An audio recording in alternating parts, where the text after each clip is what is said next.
Hello, welcome back to the channel for another video. Thanks for joining me today. And today I'm going to talk about something that happened in 2011, which I'm not particularly proud of. Not happy that I did it, but at the end of the day, these things happen. You do things we should think right at the time, and it wasn't. But I want to tell you all about it on this video. If you haven't subscribed to the channel, please do so. Would really appreciate that. It does help us out. And also give us a thumbs up if you enjoy the video. Without any further ado, let us make a cup of tea and get on with it.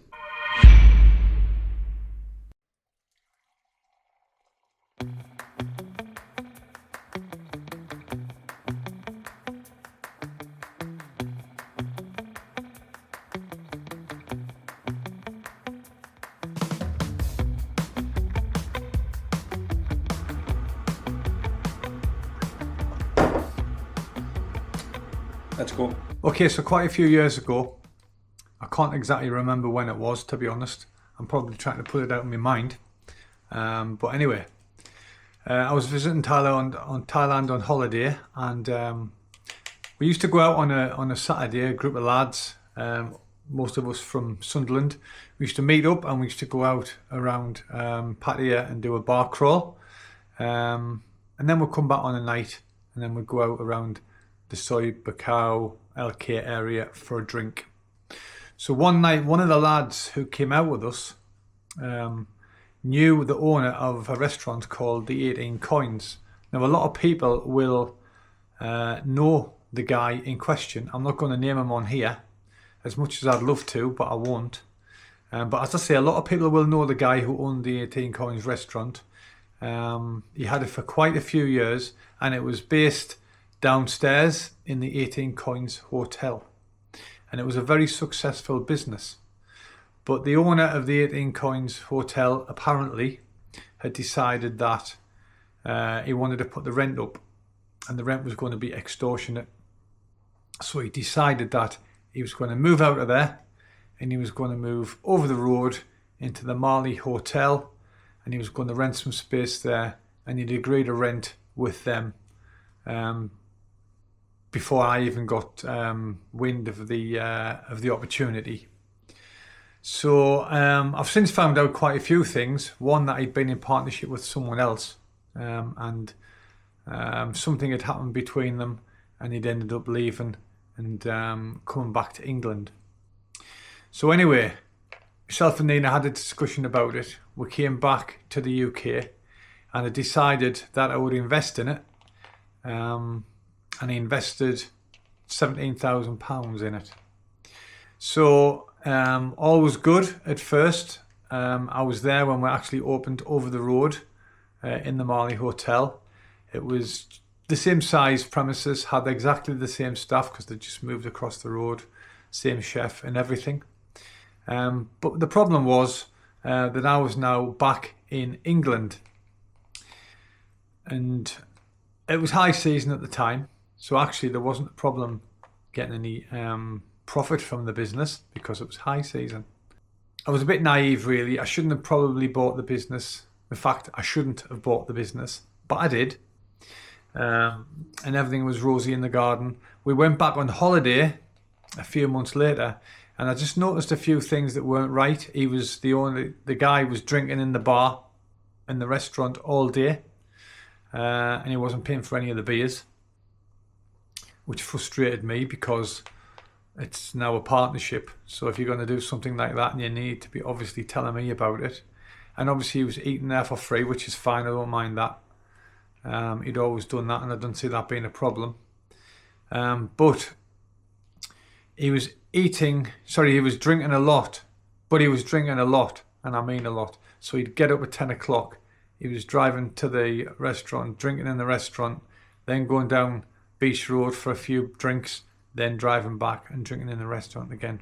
And this went on for quite a while, until I got a phone call from the owner of the hotel who said the rent hadn't been paid for 3 or 4 months, which was a surprise to me because I didn't know that.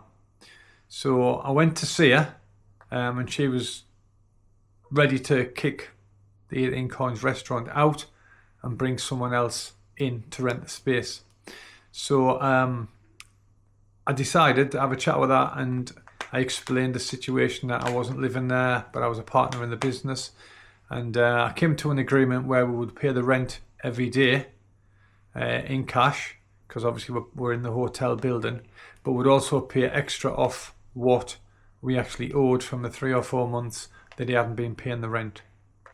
So I came back to England again. This was my big mistake. Buying the business when I was in England was absolutely ridiculous, really, and I didn't think about it at the time. I put a lot of trust in the guy. I did sign a contract with him, but to be fair, the contract wasn't really worth the paper it was written on. So I came back to England, as I say. I did get some profit out of the business, not as much as, obviously nowhere near what I put in. And then maybe I'd been back here for about 2 months. I had some communication with him, but it was very vague. Not the perfect business partner at all, not to be trusted. Obviously I didn't know that at the time, but to be fair, the guys that I drank with knew him very well, and they'd said, yeah, it is a great business, it's definitely worth getting involved. And they were right, it was a great business, but the problem was I wasn't there to run it, and he was just drinking it into the ground, and obviously taking money out of it for whatever he was taking the money out for. So a couple of months went by, and then I heard that he had sold the business. Now, he'd sold it to the guys who owned Retox, if anybody remembers Retox, in Soylenki, and he sold it to them. Not their problem. They weren't aware of I was a partner in the business, so they've gone ahead and bought the business for what I don't even know what they bought it for. I guess it wouldn't have been anywhere near what I paid in my share of the business, and they completely gutted it. They took the name down, the 18 Coins name down, and renamed it. I can't remember what it was. But then he did a moonlight flit to the Philippines. So when I got back, he'd gone and totally ignored me, ghosted me, didn't answer me questions, blocked me on Facebook, and blocked all of the other lads as well, so we couldn't talk to him. He may have kept a couple of the people on his Facebook account, but they wouldn't speak to me. I also found out that he'd conned quite a few people out there as well. One German guy with a motorbike, for example, that he'd said he'd pay for, he took it off the guy. The guy trusted him to pay him, and he never did. So he went to the Philippines. I've never been able to get in touch with him, but I have since heard that he's had a couple of strokes and he's now in a wheelchair. His family don't want to speak to him. He doesn't have any contact with him. He's got nobody to help him. Obviously, he was drinking himself into the ground in the Philippines. I've got my opinions on what I think, but I'm not going to say anything on here. I know Nina is more vocal about it, and she will tell you exactly what she thinks, and that is that karma is a wonderful thing. Now, I wouldn't really wish that on anybody, to be honest. I mean, I know what he did wasn't good, and he completely fleeced me, but at the end of the day, what can I do about it now? It's 10, 11 years on. So the idea of the video really is just to say that anybody who's thinking of investing in anything in Thailand, I'm proof that it's not worth doing. And I wasn't scammed by anybody in Thailand. I was scammed by a Scottish guy who had a business, and I was stupid enough to put the money in. If I'd been living there, it would have been completely different. I would have been able to manage the situation, but I thought I could trust them. I came back to the UK because I was working in the UK, and obviously everything went tits up from there. So yes, as I say, it's a warning to anybody. If you want to invest, be very, very careful what you do. I personally would not invest in a business at all in the future. It's just not worth it. It's not worth the hassle. I'm sure there are some good business opportunities out there, and I know there's some great businessmen out there from the UK and from Europe who run successful businesses. My mistake, as I say, was not to be there at the time and maybe not do enough investigation work into the opportunity and into the guy himself. Anyway, that's my story. Hope you've enjoyed the video. Hope it's had some value for some people. If you've enjoyed it, give us a thumbs up. Put your comments below. I'm going to get some flack, I realise that. But if you want to put your comments below, I would appreciate it. And if you haven't subscribed to the channel, please do so. It really helps us out and gives me the incentive to produce more videos.